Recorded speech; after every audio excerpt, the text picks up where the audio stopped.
Let's start with section 1, where we are going to think about describing attributes.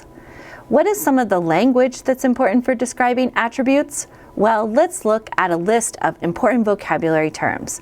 I need to scoot out of the way so you can see all of it.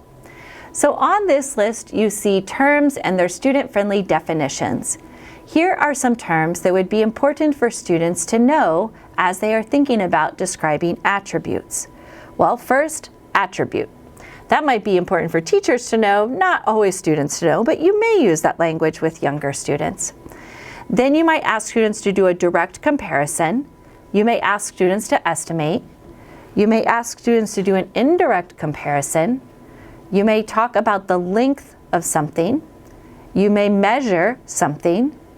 You may talk about non-standard units or standard units or the weight of something.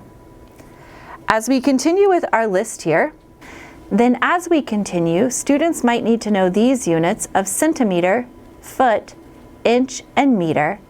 And then there's some vocabulary associated with common tools, such as the meter stick, a yardstick, a ruler, and a measuring tape. Now, in the Kansas Math Project, we are really focused on vocabulary terms. And so for that reason, we've created a set of vocabulary cards that you can find for this module.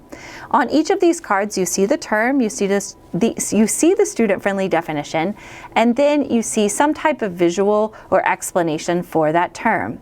These are just two examples of the many vocabulary cards that you might be interested in using as you work through the content of this module with your students.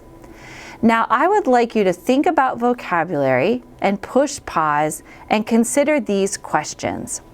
Which of these terms that we just looked at might be challenging for your students, and how might you explicitly teach some of these terms and support students' precise mathematical language?